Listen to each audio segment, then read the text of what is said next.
Have you ever experienced a moment where someone says something so simple, yet it completely shifts your perspective?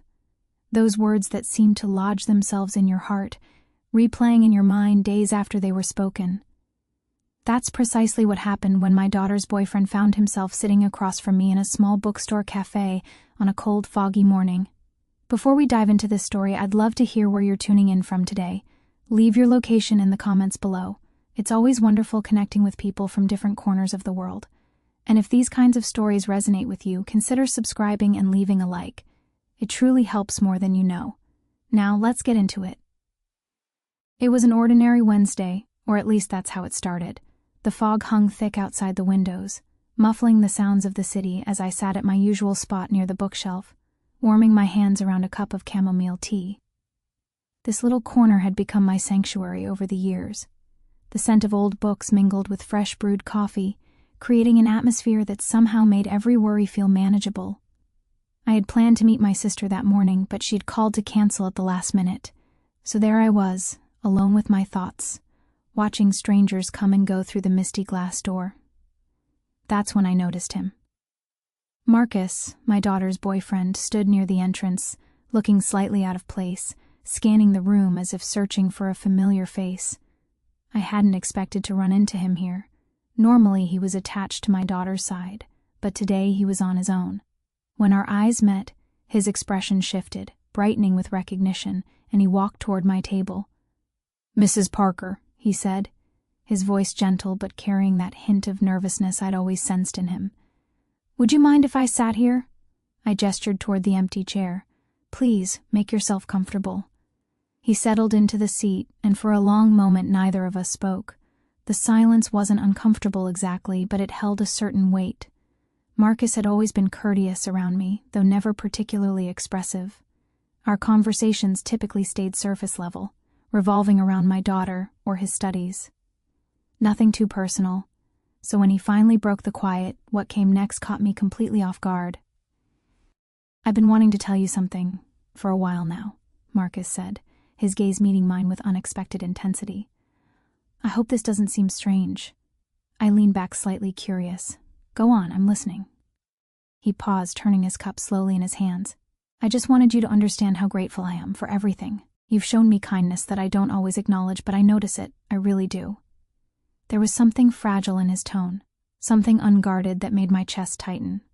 I didn't know what had prompted this confession, but it felt like a wall between us had suddenly crumbled.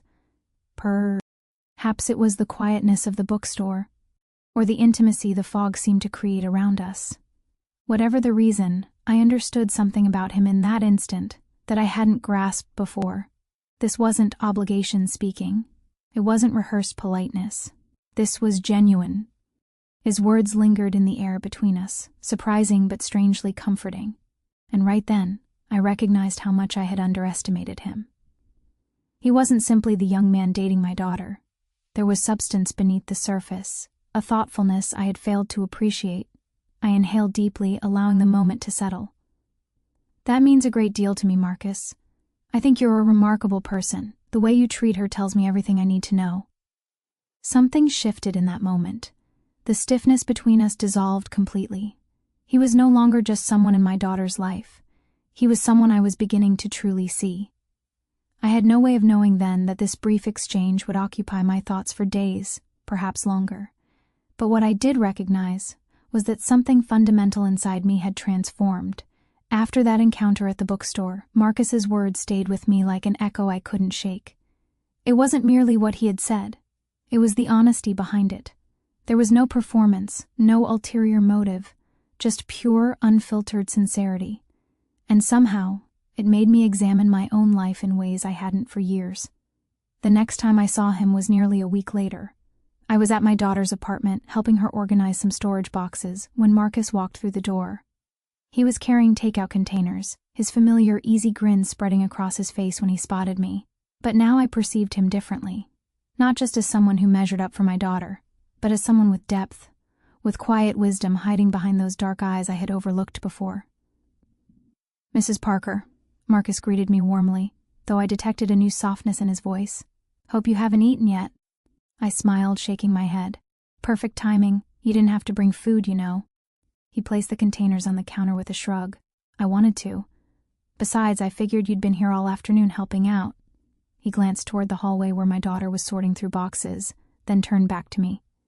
She's lucky to have you. Not everyone has someone who shows up like that. His words felt like a continuation of our conversation from the bookstore, as though we were weaving an invisible thread between us. I found myself more relaxed around him now. There was something renewing about his presence, a fresh way of looking at things that contrasted with the familiar patterns I had grown so accustomed to. As the afternoon stretched into evening, we all gathered around the small dining table, conversation flowing naturally. My daughter and Marcus discussed their upcoming trip, but I noticed how Marcus kept directing questions toward me, asking about my hobbies, my memo, my perspectives. It was as if he genuinely wanted to understand who I was beyond my role as someone's mother. Later, after the meal, we found ourselves on the small balcony, the evening air carrying a pleasant chill. It was one of those suspended moments when everything feels unhurried and you can simply exist. I was standing there with my tea when Marcus stepped outside to join me.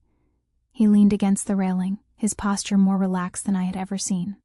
"You know," he said quietly, staring out at the city lights, "there's something about you that I really admire. You carry this steadiness, this certainty about who you are. I think about it more than you'd expect." I turned to him, surprised. "Steadiness?" He nodded, still gazing into the distance. "Yeah, like no matter what chaos surrounds you, you remain anchored. It's something I aspire to, honestly." I stood there processing his words. It wasn't flattery. It felt like recognition.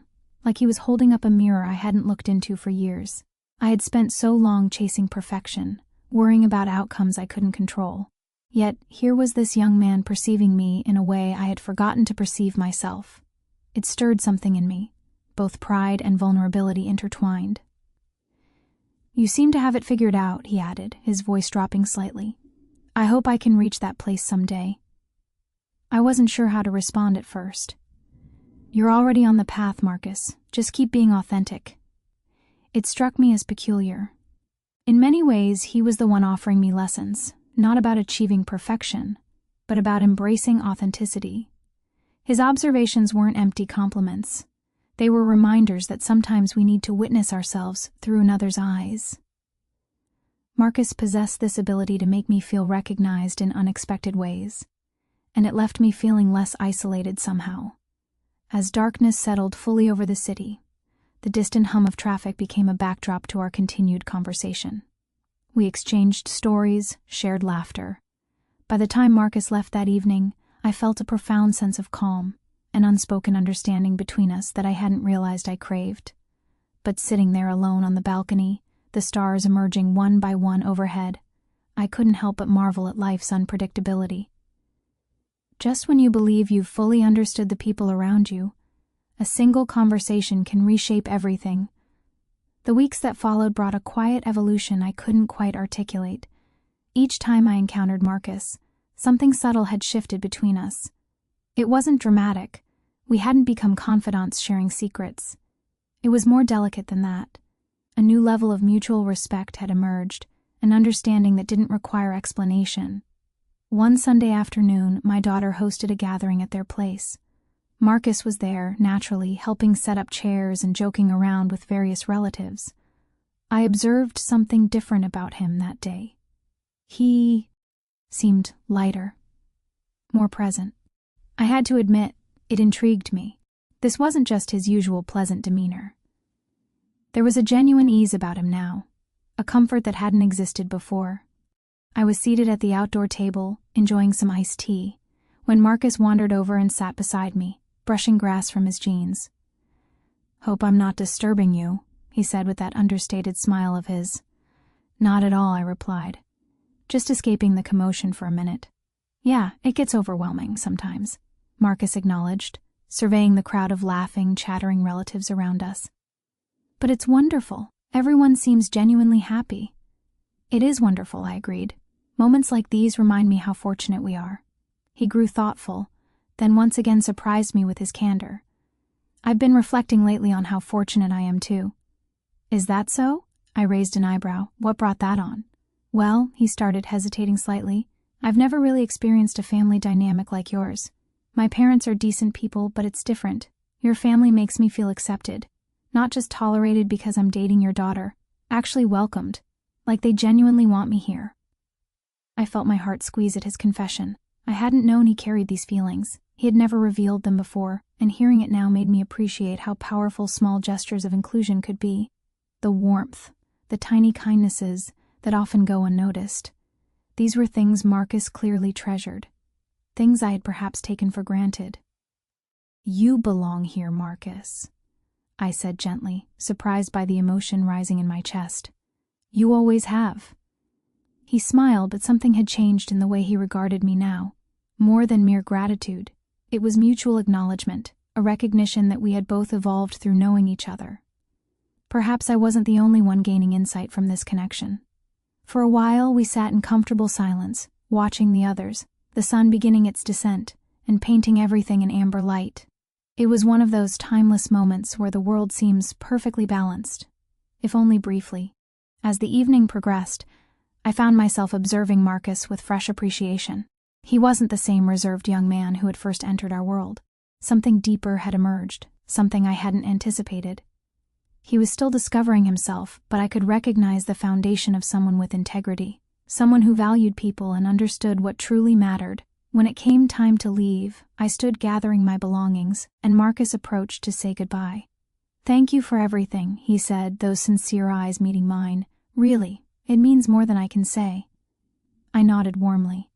"Take care of yourself, Marcus. We'll see you soon." Driving home that evening, I reflected on the distance we had traveled, the quiet bond that had gradually formed between us. It was no longer about maintaining politeness or respecting boundaries. It had become deeper, more personal.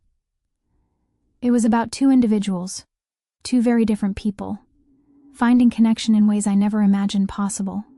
As more weeks passed, I caught myself thinking about Marcus more frequently than I anticipated. It wasn't just our conversations, but how they had awakened me to something I hadn't known I was missing. There was a natural ease now, a wordless understanding that felt like it had always existed, just waiting for the right circumstances to reveal itself.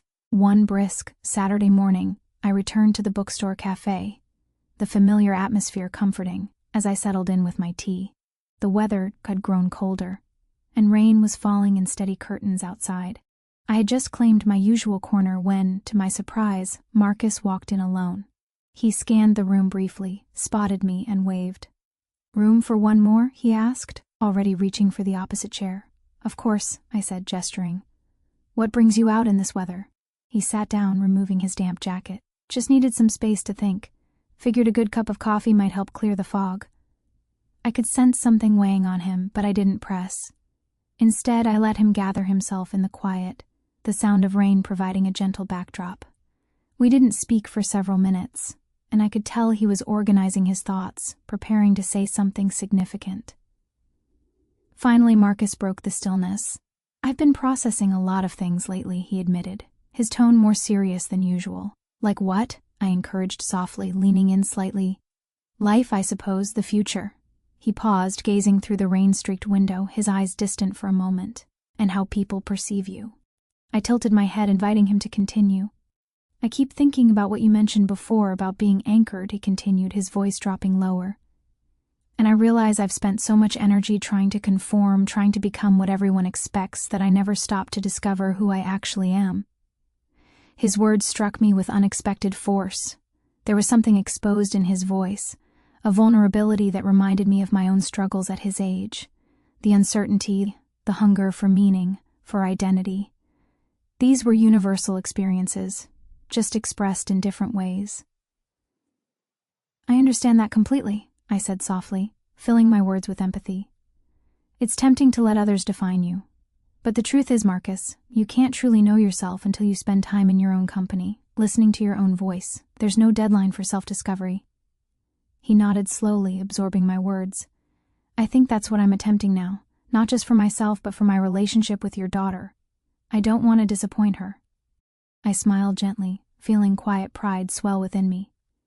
"I can see how much she means to you, and that matters enormously.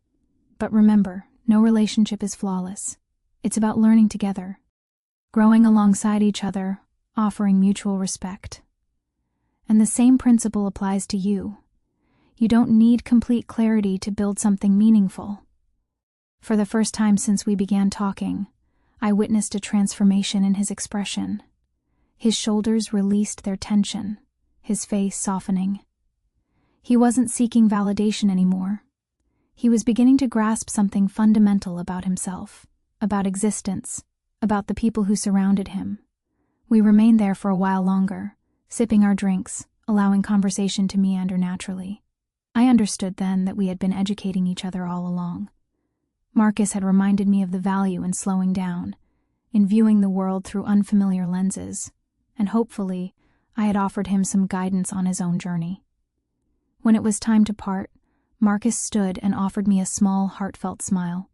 "I really needed this," he said, his voice filled with warmth. "Thank you." I returned the smile. "Whenever you need it, Marcus. Whenever you need it." As he stepped out into the rain, I felt a wave of contentment wash through me. This was more than casual conversation. It was a moment of genuine connection, one that had transformed us both in ways we couldn't yet fully comprehend. But I knew with certainty that we were both better for having experienced it. And as I sat there alone, finishing my tea, I contemplated how mysterious and beautiful life could be, how sometimes the people who enter your world unexpectedly, the ones you assume you understand but truly don't, can end up teaching you the most profound lessons of all. I had discovered that even in the quietest moments, you can uncover truths about yourself and those around you that once seemed impossible to reach. And for that revelation, I was deeply, genuinely grateful.